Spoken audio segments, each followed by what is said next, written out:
فاتحہ ہونی.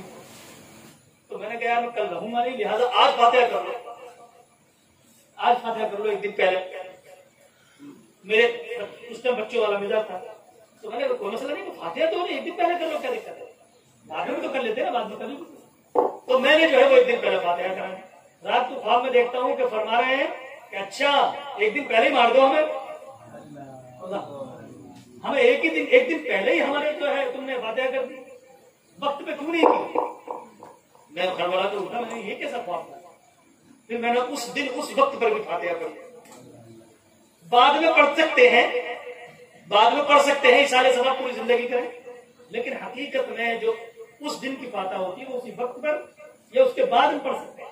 افضل طریقہ یہی ہے. حالانکہ پہلا پڑھنے کوئی گناہ نہیں ہے، لیکن وہ ایک خوشی کا وقت ہوتا ہے کہ اللہ کے ولی کی روح اپنے رب کی بارگاہ میں جلوے یار دیکھنے کے لیے آتے ہیں.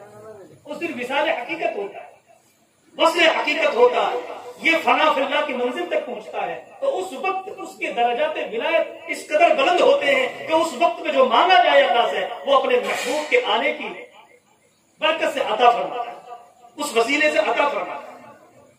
اسی لیے ہم عرس مناتے ہیں، اور عرس کا مطلب ایصال ثواب ہونا چاہیے، کوئی غلط چیزیں نہیں ہونی چاہیے. انشاءاللہ مجھے یقین ہے کہ ہم اگلے سال عرس علیمی بھی انشاءاللہ منائیں گے. عرس علیمی انشاءاللہ منایا جائے گا کہ نہیں؟ انشاءاللہ منایا جائے گا. اور یہاں انشاءاللہ گنبد شریف اور مزار شریف بھی انشاءاللہ بنے. نیپال میں بڑے بڑے مزارات علماء کرام کے بناؤ، اور خاص طور سے باکرامت بزرگ ہیں جن کا نام مفتی عبدالعلی، اور تم انشاءاللہ ان قریب دیکھو گے ان کے مزار سے فیض جاری ہوگا. جو یہاں مریض آ جائے گا اس کو اللہ شفا عطا فرمائے. ہم نے انشاءاللہ جو اپنے غوث پاک کے حکم سے انہوں نے وظیفہ کیا، پھر میرے پاس آئے، مجھے اشارہ ہوا کہ ان کو دے دو، اجازت دے دی جائے. میں نے ان کو اجازت دی، اللہ نے ان کے ہاتھ پر کرامتوں کا ظہور فرمایا.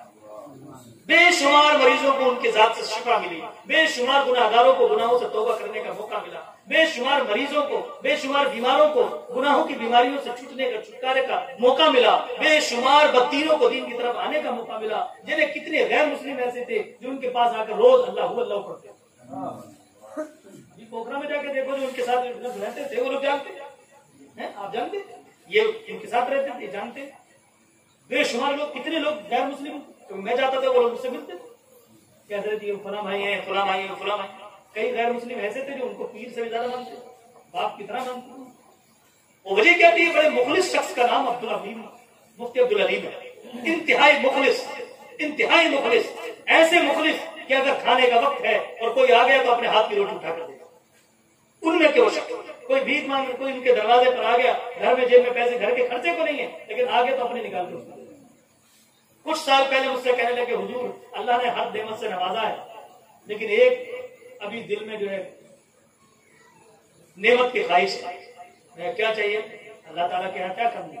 بولے میرے پاس بیٹا نہیں ہے تو ہماری اہلیہ بڑی پریشان رہتی ہے. تو میں نے کہا اللہ تعالیٰ چاہے تو بیٹے بھی دے دے، کیا کرنا. خیر میں نے جو کرنا تھا وہ میں نے کیا، میں نے دعا کر کے ان کو گلاب کے پھول دے دیے. دوبارہ جو آیا تو سبحان اللہ بیٹے کی زیارت ہوئی. انہوں نے وظیفہ پڑھا تھا، وظیفے کی برکت سے ان کو بیٹا دیا.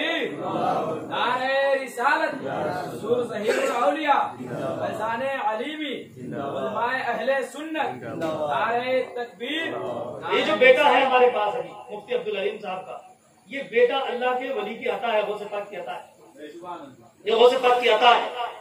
اللہ تعالیٰ ہمیں ان کے بچوں کی دیکھ بھال کرنے کی توفیق عطا فرمائے اور آگے ان کے بچوں کی تعلیم کی طرف ہمیں پورا دھیان دینے کی توفیق عطا فرمائے. اور انشاءاللہ تعالیٰ یہ تحریک راہ سلوک الحمدللہ جس حیثیت کے ساتھ بھی ہے، انشاءاللہ تعالیٰ ہما وقت انشاءاللہ تعالیٰ ہم ان کے پسماندگان کے ساتھ تھے، ہیں اور انشاءاللہ رہیں گے.